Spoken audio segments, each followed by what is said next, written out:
What's going on YouTube? I hope everyone's having a great day. And today I got a little bit of a different video for you guys.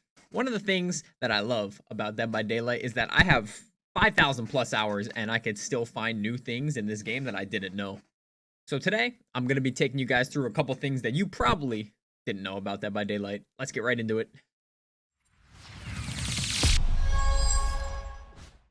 So in the intro, I referenced that I had just learned something with over 5,000 hours in the game, and that is that you can actually burn a hag trap with a flashlight after it goes off. Most people know that you can burn them if they're on the ground, but like say the killer is carrying a survivor to a hook and you're trying to set off traps and you set one off like as she's hooking, so she'll still have time to teleport to the trap after the hook animation. You can actually burn the trap after you pop it, which is really cool. The next thing that you probably didn't know, I'm going to go ahead and say that I don't think anybody knows how this thing works. And this thing is Trickster's terror radius. He is so weird with I don't even know how behavior coded his terror radius. He actually has a lullaby similar to Huntress and to Freddy when you're asleep. So like if he's undetectable, you'll still hear the lullaby. His lullaby goes out for 40 meters, which is absolutely huge, but his actual terror radius is only 24 meters. But the special thing about Trickster's lullaby is that it has to do with line of sight. So if you can physically see him like far away, you'll start to hear it sooner. But if you can't see him, if he's hiding himself behind walls, you actually won't hear it until he gets closer to you, which is really weird. Another thing about Trickster is when he's undetectable through a perk like Tinker or Trail of Torment, you can still hear the lullaby, which is similar to Huntress and to Freddy. But I think it's a bug. When you're like super close to him within 8 meters, it's just completely silent. And I don't know if this is an intended feature or if it's just a bug that behavior needs to work on, but there is no lullaby. He's just completely silent. Another fun thing about Trickster that I wanted to include is that he can do this little tiny step walk, but I think it's only doable on console because you can slightly hold your analog stick forward. I don't think you can do it on keyboard because you can just only hold the W key. I thought it was cool. I wanted to include it. This next thing is one of the most difficult things to do. It's almost impossible to do alone, but you can actually blind the spirit while she's in phase. So you won't even be able to see her, but you can actually blind her. If you do manage to get the blind off while she's in phase, it will immediately take her out of the phase, and obviously she'll be blind. She won't be able to see anything. The easiest way that this is possible is if you have multiple people running, usually toward an exit gate is when we do it in our Swift, and you know that she's going to be phasing, so everyone just shines their flashlights in the direction that she's going to be coming from, and you can actually get them blinded. It's super funny to see when you can blind them out of phase. This next one has become one of my favorite things to do when playing against the Doctor. If you ever watch my streams, you know about the way that my Swift plays. We all play for flashlights and we just have fun. We kind of throw the game.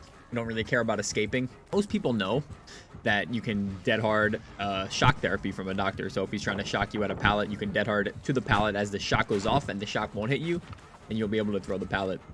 But something that a lot of people don't know is that you can actually dead hard a static blast too. So when a Doctor downs someone in our Swift, he'll usually static blast to make sure nobody's around so no one can get the flashlight save. But if I'm close by and I dead hard, I'm not going to scream. He's not going to know I'm there, and I'm going to be able to get the flashlight save. This one's super useful because you don't tear up from the scream of the static blast, and again, the Doctor doesn't know where you are. I think I can confidently say that this next thing a lot of people aren't going to know about.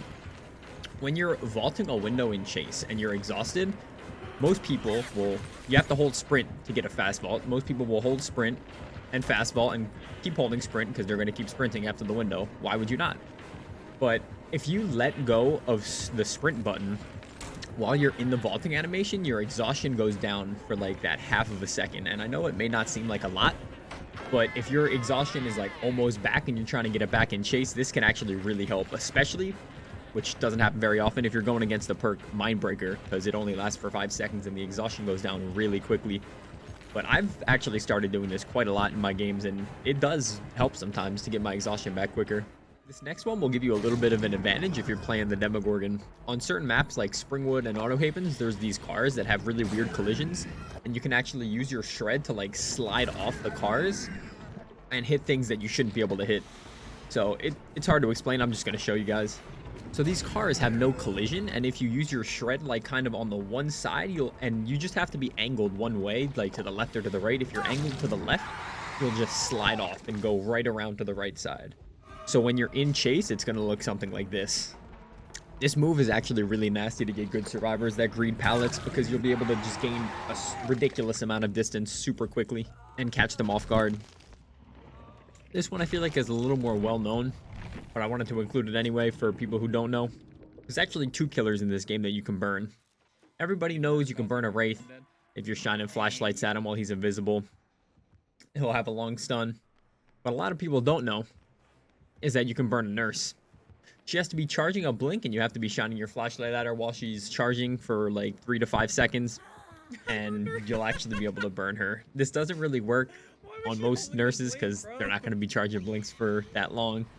But when you get a baby nurse who doesn't really know what she's doing, oh my god, it is one of the most funny things ever to just burn them and see how confused they look. Now this is more of a tip for good survivors that are going against smart killers. Smart killers will find out early in the game who has dead hard and who doesn't, and then they'll wait it out. So you can't use it and it'll be useless.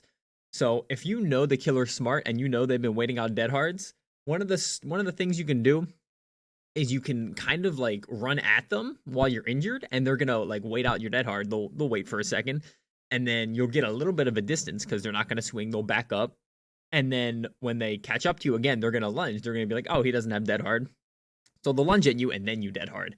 It's absolutely 200 IQ. A lot of killers don't expect it.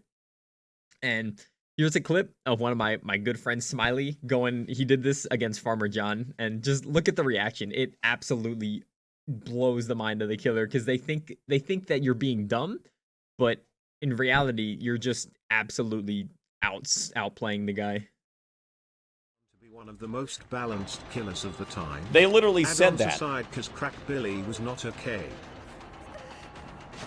What the fuck? You run into me without using your dead hard, then you use your dead hard right there. Okay, what the hell? This next one is really cool, but it's also extremely hard to execute.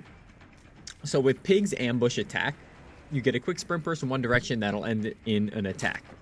But if you angle your camera downwards and backwards against a wall, you can actually end up like moonwalking in a dash and like dash backwards and catch people completely off guard. I think this is most useful in shack and really tall loops, but it's really hard to do. It takes precision, but it can get really good survivors because they have no clue what's going on.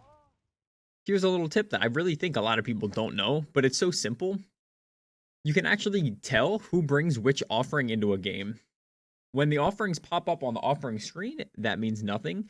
But once you're in the game, you can pause, like bring up the pause menu, and it'll show all the offerings that people bring, and it'll show the survivors in order. And each offering from left to right is which survivor brought it from top to bottom. So the most left offering, the top survivor brought. The most right offering, the bottom survivor got. So this is helpful if you're playing killer and someone brings a map offering you don't like, maybe you could be mean to them. Or you can be nice to people during events that bring cakes versus people that don't bring cakes. It's just a cool tip that I thought I'd throw in this video. So in this case, I mean, not look like I'm face camping. In this case, the Palm Spirit person should have brought a cake. Leon should have brought the envelope. Nia should have brought this fucking thing. And Jill should have brought the other cake. We'll check endgame to see if it's correct. So I said Palm Spirit should have brought the cake. I said Leon should have brought the envelope. Leon's name was gift card. Yep, he did. I said Nia should have brought the little weird offering. She did. And the Jill should have brought the cake. It works. That's 2 in a row. It works. Also, I have to add, this only works if all 4 people bring an offering, because if only 3 people bring an offering, you're not going to know where it starts, who's going to bring the first one.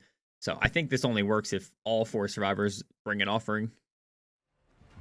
Finally, last but not least, we just got the Nemesis chapter, so I figured I'd throw this in at the end. But Nemesis has the tentacle attack that will infect you. If you're already infected, it will injure you.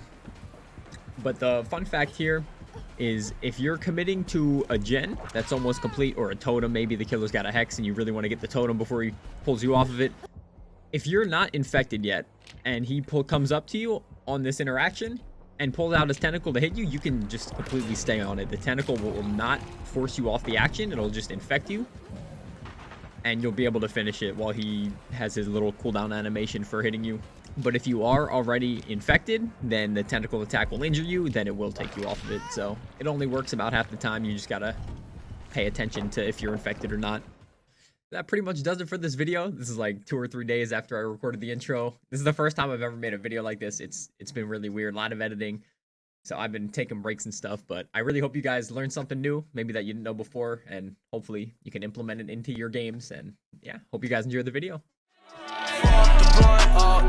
Your mama, my VVS cold like a Arctic tundra. 40 on me, whoa, you don't want no problem.